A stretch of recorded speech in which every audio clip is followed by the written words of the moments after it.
تو ایک روز جو ہے زین العابدین صاحب دلی سے چلے اور یہ سوچ کر کے چلے کہ میں جا کے ان سے اور سوال کروں گا. بڑے عالم تھے اپنے وقت کے، دیوبندی تھے. وہ جو بھی وہاں سے یہاں تک انہوں نے مطلب اپنے دلائل جمع کیے اور مناظرہ کرنے کی نیت سے آئے کہ لوگ انہیں پیر مانتے ہیں، بڑی تعریفیں کرتے ہیں، بڑی کرامتیں بتاتے ہیں، میں جا کے سوال کروں گا. وہ آئے بہادر گنج شریف. تو سرکار مولوی عبدالسلام صاحب رحمۃ اللہ تعالی علیہ اس وقت اپنے باغیچے میں بیٹھے ہوئے تھے. وہ آئے. اب دیوبندیوں میں ادب تو ہوتا نہیں، وہ ایسے ہی بٹن کھلے ہوئے اور ایسے ہی آ کے بیٹھ گئے اور کہا کہ میں آپ سے سوال کرنے آیا ہوں دہلی سے. میرا سوال یہ ہے کہ کیا حضور حاضر و ناظر ہیں؟ کیا رسول پاک حاضر و ناظر ہیں؟ ان کے دماغ میں تو یہی بات تھی کہ یہ حدیث سے جو ہے کوئی دلیل دیں گے اس کے جواب میں. تو حضرت عبدالسلام نے فرمایا کہ جس پیڑ کے نیچے بیٹھے ہو اس پیڑ کی طرف کو دیکھو. جب اوپر کو نظر اٹھا کے دیکھا تو پیڑ کے ہر پتے پر حضرت مولوی عبدالسلام بیٹھے ہوئے نظر آ رہے ہیں. حضرت مولوی عبدالسلام رحمۃ اللہ تعالی علیہ نے فرمایا کہ میں تو رسول پاک کے تمام غلاموں کا غلام ہوں. جب غلام ایک وقت میں ہر پتے پر نظر آ سکتا ہے تو جو ساری کائنات کے مالک و مختار رسول اعظم ہیں وہ ساری دنیا میں ساری کائنات میں حاضر و ناظر کیوں نہیں ہو سکتے؟ زین العابدین صاحب نے فوراً توبہ کی، کلمہ پڑھا، ایمان لائے، سنی بنے اور اسی وقت آپ کے ہاتھ پر بیعت کی اور مرید ہو گئے. اور آپ نے اپنے کرم کی فیض کی ایک نظر ڈالی اور روحانیت بھی عطا فرمائی اور خلافت بھی اسی وقت عطا فرمائی. اور پھر کچھ دن حضرت کی بارگاہ میں وہ رہے، پھر دہلی چلے گئے.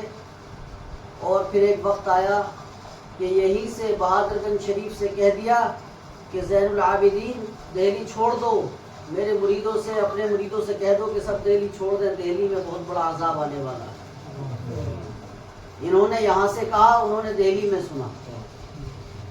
پھر حضرت مولانا زین العابدین صاحب نے وہ بات سب کو بتائی، سلسلے کے لوگوں کو، اور اپنے مرشد سے پوچھا کہ سرکار میں اب کہاں جاؤں؟ دہلی چھوڑنے کا حکم ہوا ہے، کہاں جاؤں؟ تو جو ہے یہیں سے کہہ دیا کہ لاہور چلے جاؤ. لاہور. تو لاہور کا راستہ اختیار کیا. آئیے ماسٹر صاحب. وعلیکم السلام. خیریت سے ہیں آپ؟ یہ مرید ہیں حضرت شاہ ابراہیم صاحب. اچھی بات ہے. آپ خیریت سے؟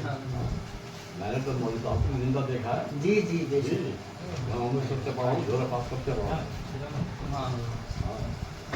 آئیے. سب کو زندہ دیکھا ہے. سبھی کو تو آج بھی زندہ ہیں. آج بھی زندہ ہے. تو جو ہے کہہ دیا سرکار مولوی عبدالسلام صاحب نے زین العابدین صاحب سے کہ لاہور چلے جاؤ. تو حضرت زین العابدین پورا گھر، بڑے امیر تھے، گھر سے اپنی مارکیٹ، دکانیں، گھر چھوڑ کے لاہور کو جانے لگے. اب جا کے کہیں تو ٹھہرنا تھا. اتفاق دیکھو کہ انتظام ایسے ہوا کہ ادھر سے ایک پنجابی آ رہا تھا اپنا گھر چھوڑ کے، ادھر سے یہ جا رہے تھے. راستے میں ملاقات ہوئی تو جیسا اس وقت کا قانون ہوگا وہیں اس نے ایک کاغذ لکھ کے دے دیا اپنے گھر کا مولانا زین العابدین صاحب کے لیے. انہوں نے اپنا گھر اسے دے دیا. جن کے رہنے کا بھی انتظام ہو گیا وہاں، اور چلے گئے لاہور. لاہور چلے گئے، وہاں رہنے لگے. لوگوں نے تقویٰ دیکھا، انداز دیکھا تو لوگ متاثر ہوئے کہ شاید یہ جو ہے کوئی نیک آدمی ہے. جو ڈاکٹر غلام نبی تھے وہاں پر، ڈاکٹر غلام نبی صاحب قریب بیٹھنے لگے. بات چیت ہوئی کہ میرے ایسے ایسے پیر و مرشد ہیں، ایسے ایسے. پھر ان لوگوں نے بلایا مولوی صاحب کو لاہور. مرید ہوئے، مولوی صاحب کے مرید ہوئے.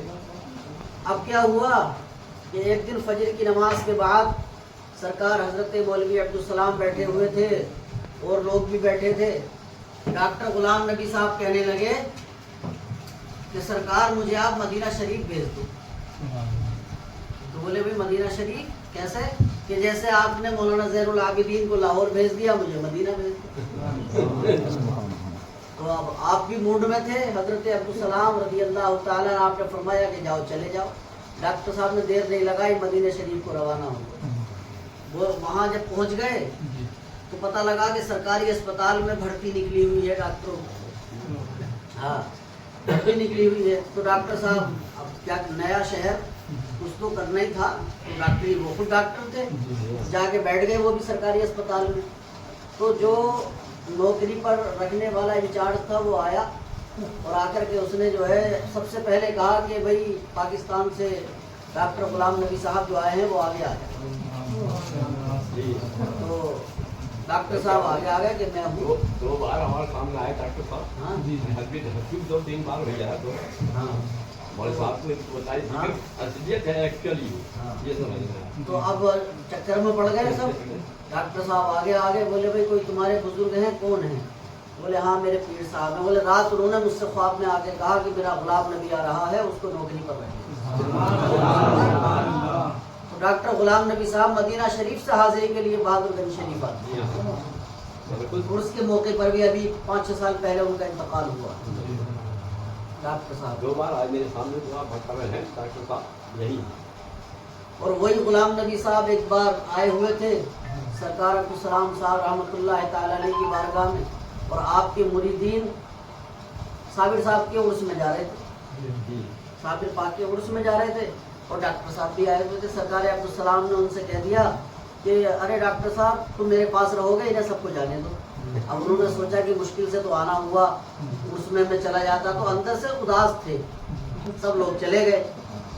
تو جب دیکھا سرکار نے یہ اداس ہیں تو فرمایا ارے غلام نبی پریشان ہو رہا ہے، کلیر شریف جانے نہیں ملا، میرے پاس آ. بلایا اور بٹھا لیا. بولے آنکھیں بند کر.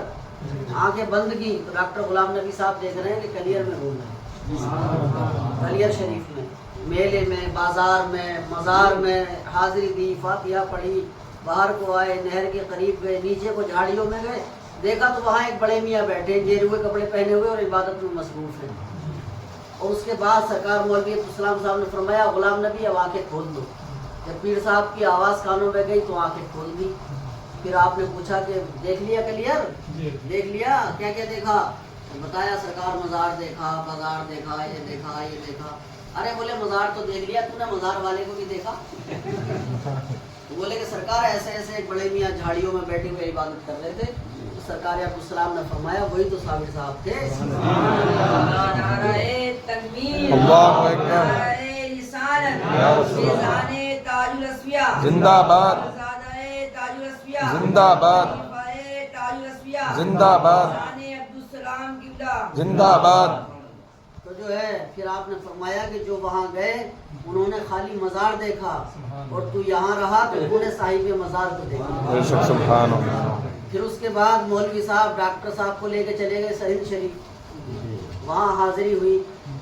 حضرت مولوی عبدالسلام عصر کی نماز کے لیے مسجد میں جا رہے تھے، نماز پڑھنے کے لیے مجدد صاحب کی مسجد میں داخل ہو رہے تھے. ڈاکٹر صاحب نے اس وقت بڑی عقیدت کے ساتھ ایک بے خودی والی حالت میں کہا، بڑے عشق میں ڈوب کر سرکار عبدالسلام سے کہ حضور مجدد صاحب کیسے ہوں گے. بڑے جذبے میں کہا کہ مجدد صاحب کیسے ہوں گے. تو حضرت مولوی عبدالسلام صاحب خاموش رہے، مسجد میں چلے گئے، نماز عصر ادا کی. نماز عصر کے بعد باہر نکلے تو کہا ارے بھائی غلام نبی جاؤ حاضری کر کے آؤ مزار میں مجدد صاحب کی. تو ڈاکٹر غلام نبی صاحب سرکار مجدد الفسانی کے مزار شریف پر چلے گئے. تو دیکھا کہ مزار کے قریب میں ایک بزرگ بڑے نورانی چہرے والے، بڑی اچھی جسامت، قد و قامت، ہاتھ میں عصا اور سنت کا لباس پہنے ہوئے کھڑے ہوئے. اور ڈاکٹر صاحب نے خوب دیکھا. اس کے بعد ذہن بھی ہٹنا تھا. پیچھے کوئی آواز ہوئی، ڈاکٹر صاحب نے پیچھے کو مڑ کے دیکھا تو کچھ نہیں تھا. پھر آگے کو دیکھا تو آگے بھی کچھ نہیں تھا. تو جلدی سے وہیں سے واپس آئے. پیر صاحب سے آ کے کہا کہ سرکار میں نے ایسا ایسا دیکھا. حضرت عبدالسلام نے فرمایا آپ دیکھ لیا مجدد صاحب کیسے ہیں؟ تو بزرگوں کا آپس میں کیسا مضبوط تعلق آپس میں. اور حضرت عبدالسلام کا کیا مقام. ایک بادل آتا تھا، گرج ہوتی تھی، بجلی چمکتی تھی، اور ایک چمک آپ کی خانقاہ میں آتی تھی، مسجد میں یا جہاں بھی آپ ہوتے، اور اس چمک میں سے حضرت خضر آتے تھے اور ملک کے حالات پر آپ سے مشورہ کرتے تھے. اور پھر ایک چمک آتی تھی اور اس چمک میں حضرت خضر تشریف لے جاتے تھے. یہ وہ بارگاہ ہے حضرت عبدالسلام. شروع کریں